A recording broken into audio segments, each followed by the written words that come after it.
네, 안녕하세요. 이정환입니다. 자, 이번 시간에 살펴볼 주제는 자바스크립트의 단점과 타입스크립트입니다. 자, 우리가 저번 시간에 우리가 배울 타입스크립트에 대해 대략적으로 소개하는 시간을 가졌는데요. 우리가 복잡한 대규모의 프로그램을 만들 때 자바스크립트로 하기에는 한계점이 있었기 때문에 타입스크립트가 필요했고 등장했다고 살펴보았습니다. 자, 그래서 이번 시간에는 자바스크립트에 구체적으로 어떤 한계점이 있고 타입스크립트는 이런 한계점을 어떻게 극복하고 있는지 살펴보도록 하겠습니다. 또 마지막으로 타입스크립트가 다른 언어들에 비해서 어떤 차별점과 어떤 특징이 있는지까지 알아보도록 하겠습니다. 자, 그럼 시작하겠습니다. 자, 우선 우리가 자바스크립트에 정확히 어떤 한계가 왜 있었는지 이해하기 위해서는, 그리고 앞으로 우리가 타입스크립트를 더 잘 배우기 위해서는 먼저 알고 가야 할 배경 지식이 하나 있는데요. 그것은 바로 타입 시스템입니다. 자바스크립트를 포함해서 우리가 알고 있는, 우리가 한 번이라도 들어본 모든 프로그래밍 언어에는 타입 시스템이라는 게 존재합니다. 타입 시스템이란 지금 화면에 보이시는 것처럼 언어에서 사용할 수 있는 아주 여러 가지 값들을 어떤 기준으로 묶어 타입으로 정할지 결정하고, 또 코드의 타입을 우리가 언제 검사할지, 그리고 어떻게 검사할지 등의 우리가 프로그래밍 언어를 사용할 때 타입과 관련해서 지켜야 하는 규칙들을 모아둔 체계입니다. 쉽게 말해서 타입 시스템은 언어의 타입 관련된 문법 체계라고도 볼 수 있습니다.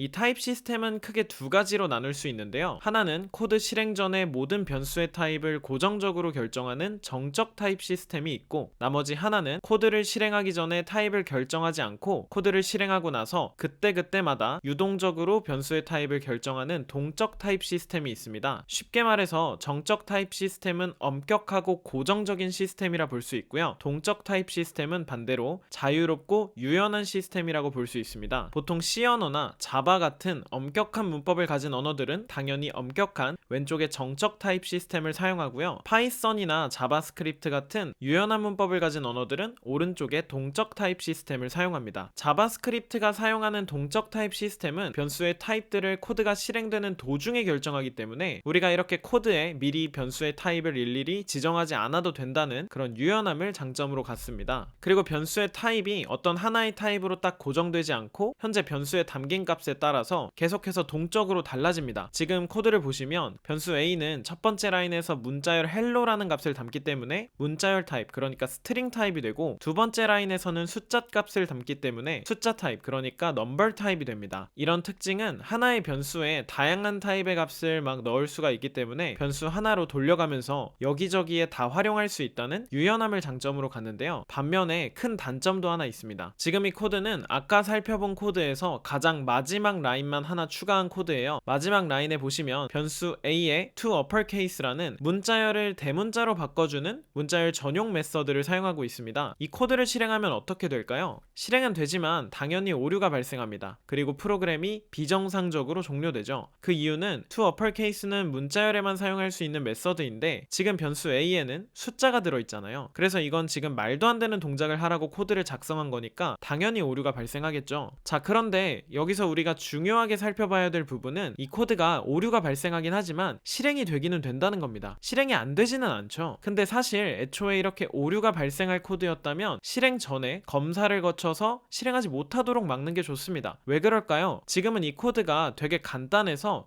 우리가 실행하자마자 어떤 오류가 있는지 바로 확인할 수 있지만, 우리가 이렇게 아주 복잡한 프로그램을 만들 때에는 코드도 따라서 매우 복잡해지고 양도 많아지게 되면서 저런 오류들이 실행과 동시에 발생하지 않고 완전 나중에 하루 있다가 발생하게 될 수도 있어요. 그럼 우리 개발자들은 원래 잘 돌아갔는데 갑자기 왜 오류가 발생하는 거지? 당황하게 되고, 예상치 못한 오류의 발생으로 인해서 프로그램이 강제 종료되고 서비스가 마비될 수도 있겠죠. 자, 예를 들어서 넷플릭스 서버라도 만든다고 가정하면 처음에 실행했을 때는 잘 굴러가다가 우리가 더글놀이나 오징어 게임 같은 이런 대작 컨텐츠들을 보고 있는데 갑자기 어느샌가 오류가 발생해서 서비스 전체가 갑자기 셧다운이 되고 먹통이 되어버리면 이용자들이 아주 큰 불편함을 겪게 되겠죠. 자, 이렇게 프로그램이 실행 중에, 그러니까 런타임에 오류가 발생하게 되면 아주 치명적인 문제가 됩니다. 반면에 C 언어나 자바 같은 언어들은 정적 타입 시스템을 가지고 있는데요. 정적 타입 시스템은 코드를 실행하기 전에 모든 변수의 타입을 결정하는 시스템이에요.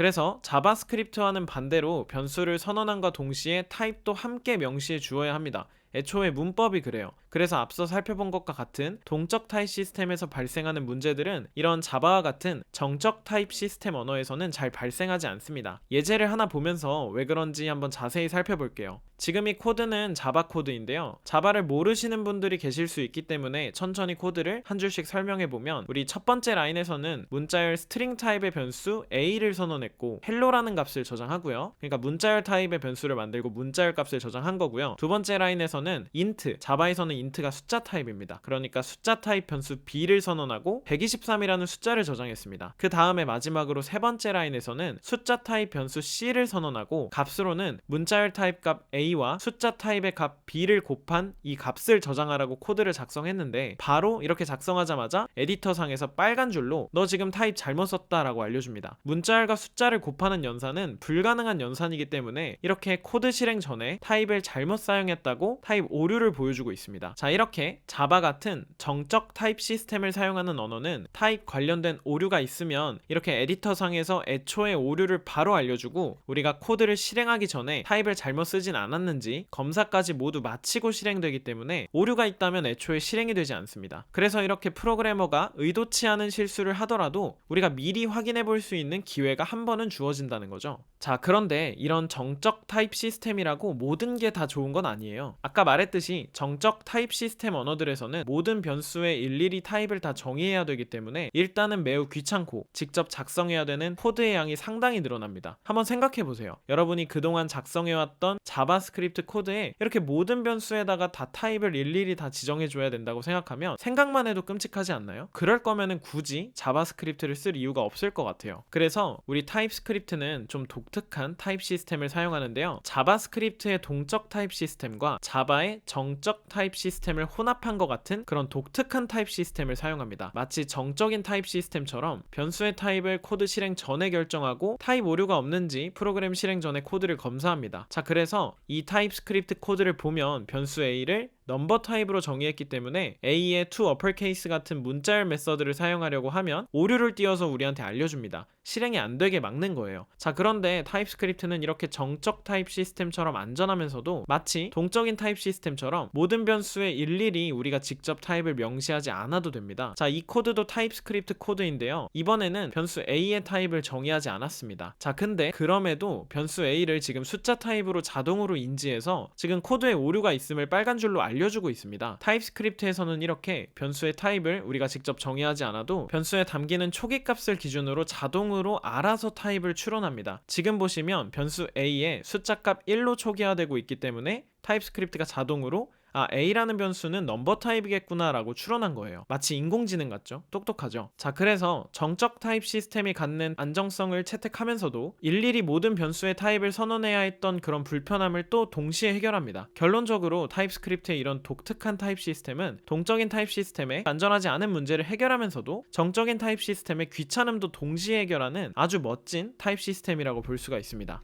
그리고 이런 타입 시스템을 점진적으로 타입을 결정한다라고 해서 점진적 타입 시스템이라고 부릅니다. 영어로는 gradual type system이라고 합니다. 쉽게 말해서 점진적으로 타입이 정의된 변수들에 대해서는 타입을 미리 결정하고, 타입이 정의되어 있지 않은 변수들에 대해서는 타입스크립트가 알아서 자동으로 타입을 추론하는 그런 아주 스마트한 타입 시스템이라는 거죠. 자, 그래서 정리하면요, 모든 프로그래밍 언어에는 타입 시스템이 있고, 이 타입 시스템은 변수의 타입을 우리가 언제 결정하느냐에 따라서 실행 중에 결정하면 오른쪽에 있는 동적 타입 시스템이라고 하고, 실행 전에 결정하면 왼쪽에 있는 정적 타입 시스템이라고 알아봤고요. 자바스크립트 같은 오른쪽에 동적 타입 시스템을 채택하는 언어에서는 코드에 타입 관련 오류를 미리 검사할 수가 없기 때문에 우리가 실행 도중에 예상치 못한 오류가 발생할 수 있는 단점이 있다고 알아봤고요. 반면에 자바 같은 왼쪽에 정적인 타입 시스템을 채택하는 언어에서는 이런 단점들을 해결할 수 있지만 반대로 모든 변수에 일일이 다 타입을 지정해줘야 되는 그런 불편함이 존재한다고 알아보았습니다. 자, 그리고 마지막으로 타입스크립트는 가운데에 있는 점진적인 타입 시스템을 채택해서 정적 타입 시스템처럼 프로그램 실행 전에